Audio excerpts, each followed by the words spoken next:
আপনি আপনার ছেলের গলায় ওকে ঝোলান কিংবা দড়ি ঝোলান, আমার বলার কিছু নেই, কিন্তু দয়া করে এ বাড়িতে আপনি ঝি শব্দটি ব্যবহার করবেন না। যখন আমি আপনাকে বললাম যে ওর অতীত জেনে আমার কোনো দরকার নেই। আমার ছেলের কথাটার এত দাম দিলেন?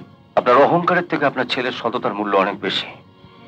আজ আমি তারই দাম দিলাম, একদিন আপনাকেও দিতে হবে। অভাগী তো চাঁদ ধরতে যায়নি দিদি, চাঁদটাই তো আকাশ থেকে নেমে এসেছিল অভাগীকে ধরা দেবে বলে। তো তোমরা এমন হুমড়ি খেয়ে পড়লে যে আকাশে চাঁদ আকাশেই ফিরে।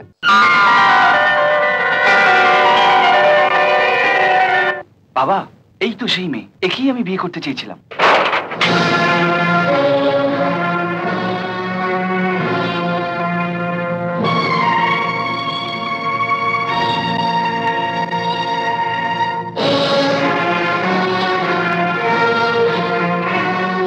আমার ছেলে হয়ে তুই সবার সামনে বলছিস তুই একটা বাড়ির ঝিকে বিয়ে করতে চাস?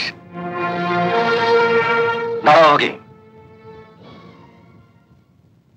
অরিজিৎ বাবু, আপনি আপনার কথাটা ফিরিয়ে নিন। কোন কথাটা? ওই যে বললেন বাড়ির ঝি।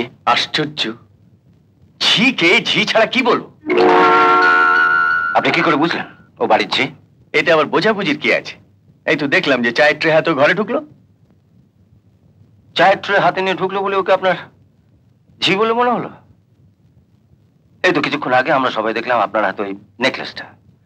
তা আপনার হাতে ওই নেকলেসটা দেখে তো আপনাকে আমার একবারও শ্যাকড়া বলে মনে হয়নি। তপন, তুই চুপ কর। ওর পরনের ওই নোংরা শাড়িটা দেখলেও তো বোঝা যায় যে ও বাড়ির ঝি। পরনের কাপড় জামা দেখে জাত বিচার করবেন না অরিজিৎ বাবু। আমার এই দিদি, জামাইবাবু, যারা দামি ধুতি শাড়ি পরে আপনার সামনে দাঁড়িয়ে আছেন, তারাই নিজেদের স্বার্থে এক গরিব মাস্টারের মেয়েকে এবারে ঝি মানিয়ে রেখেছে। তুমি চুপ করো মামা। কেন চুপ করো? হ্যাঁ, এই দিদি জামাইবাবু জানুক তোর উপরে এই বাড়িতে যে অন্যায় অবিচার চলছে তার প্রতিবাদ করার আর কেউ না থাকুক, আমি আছি।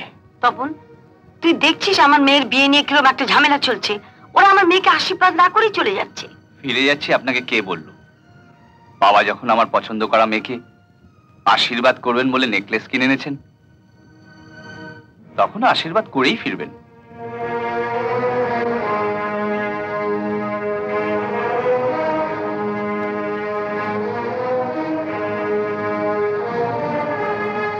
বাবা, একটা গায়ের মেয়ের প্রতি এই পরিবারের অন্যায়ের প্রতিবাদে মানুষ হয়ে মানুষের মতো একটা কাজ করো বাবা। দাও, এটা ওর গলায় পরিয়ে দাও। শুধু ওই একটা নেকলেস কেন, তুমি যদি বলো আমি ওর গলায় এমন আরো 100টা নেকলেস ঝুলিয়ে দিতে পারি, কিন্তু আমার বৌমা হিসেবে একটা বাড়ির ঝিকে তোমার গলায় ঝুলিয়ে দিতে পারবো না। অরিজিৎ বাবু, আপনি আপনার ছেলের গলায় ওকে ঝোলান কিংবা দড়ি ঝোলান, আমার বলার কিছু নেই, কিন্তু দয়া করে এ বাড়িতে আপনি ঝি শব্দটি ব্যবহার করবেন না। যখন আমি আপনাকে বললাম যে ওর অতীত জেনে আমার কোনো দরকার নেই। ও এখন তোমার ছেলের উড বি ওয়াইফ, মানে হবু স্ত্রী। থামো, ওকে আমি কোনোদিন আমার পুত্রবধূ করে বাড়িতে নিয়ে যাব না। তাতে যদি তুমি সারা জীবন কুমার হয়ে থাকতে চাও, থাকতে পারো। বাবা, সেদিন যদি তুমি ওকে দেখতে, আমার মতন তুমিও চোখ ফেরাতে পারতে না। তুমি বিশ্বাস করো বাবা, ও যখন এই সালোয়ার কামিজটা পরে নিচে নিচে গান গাইছিল। এই সালোয়ার কামিজটা পরে? কিরে, তুই এটা পরেছিলি? শুনলে, আমরা বাড়ি না থাকলে উনি কি করেন? বাবা নাও, ও দাঁড়িয়ে আছে, আশীর্বাদটা করে নাও। বললাম তো না। বাবা, তুমি ওকে আশীর্বাদ করো আর নাই করো, ওকে যখন আমার পছন্দ হয়েছে, ও আমাদের বাড়িতে যাবেই। ঠিক আছে, তুমি যখন ঠিকই করেছো ওকে আমাদের বাড়িতে নিয়ে যাবেই, তখন ও যাবে। বাবা, অনাথ, আগে স্যার, আমাদের বাড়িতে এখন কজন ঝি আছে? আগে ঝি 5টা। ওই ঝিদের নামের আগে ওর নামটাও জুড়ে দিও। ছেলের পছন্দ করা ঝি, মাইনে একটু বেশি দিও। বাবা, তোমার জেদ আছে আমি জানি, তবে আমি তোমারই ছেলে। তোমার রক্তে যে জেদ মেশানো আছে, সেই রক্ত কিন্তু আমার শরীরেও বইছে। আমি তোমাকে এই সবার সামনে বলে দিয়ে যাচ্ছি, ও আমাদের বাড়িতে যাবেই, আর যাবে ওই 5খানা ঝিয়ের মালকিন হয়ে। চলো অনাথ। দাঁড়ান দাঁড়ান দাঁড়ান।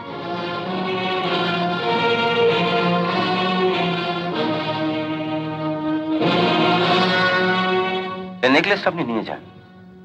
আপনার ছেলের কথা শুনে তো মনে হলো আপনাকে আবার এ বাড়িতে আসতে হয় অভাগীকে আশীর্বাদ করতে। এটা না হয় তখনই আনবেন। আমার ছেলের কথাটার এত দাম দিলেন? আপনার অহংকারের থেকে আপনার ছেলের সততার মূল্য অনেক বেশি। আজ আমি তারই দাম দিলাম, একদিন আপনাকেও দিতে হবে। সেই আশাতেই ঝিকে কোণে সাজিয়ে বসে থাকুন।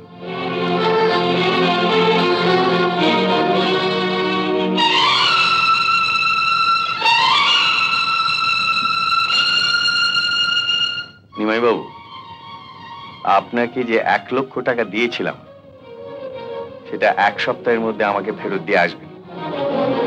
তাগাদা দিতে আমি পছন্দ করি না। তাগাদা দিতে যে আসবে সেই অনাথ দত্তর মুখটা কিন্তু ভালো নয়।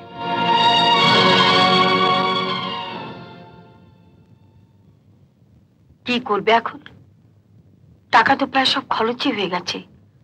প্যান্ডেল, খাওয়া দাওয়া সবকিছুরই তো আগাম দেওয়া হয়ে গেছে। তুমিও তো টাকাটা হাতে পাওয়া মাত্র নিজের জন্য 30,000 টাকা গয়না কিনে ফেললে। কি আমার গয়নাটাই শুধু তোমার নজরে পড়লো? ভাবলাম মেয়ে বড় লোকের বাড়ির বউ হতে চলেছে, বিয়েতে আমি যদি একটু না সাজি টাজি। এখন কি করবে? কি আবার করব?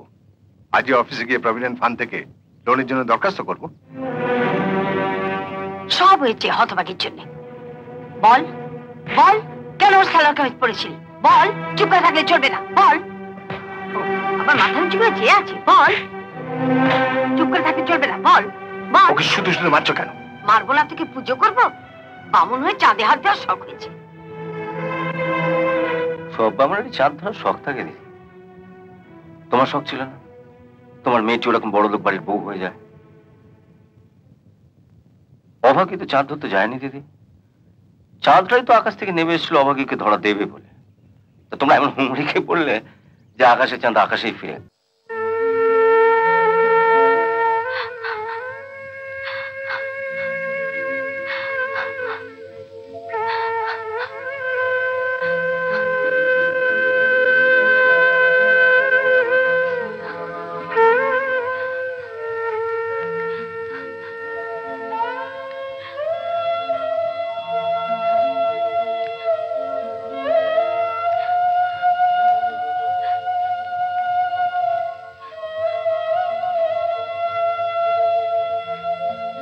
একটা সত্যি কথা বলবি?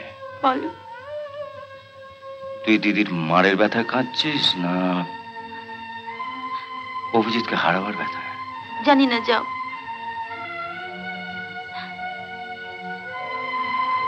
আমাকে তুই না লুকিয়ে বল না তুই অভিজিৎকে ভালোবাসিস। শুনলে না কাকিমা কি বললো? আমি নাকি বামুন হয়ে চাঁদে হাত দিচ্ছি। কিন্তু চাঁদটা যদি বামনের কাছে নেমে আসে তাহলে তার দিদির কিছু বলার নেই।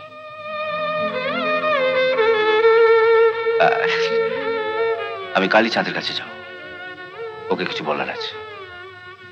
এরকম আরো অনেক সিনেমা দেখতে হলে ডাউনলোড করুন ক্লিক অ্যাপ।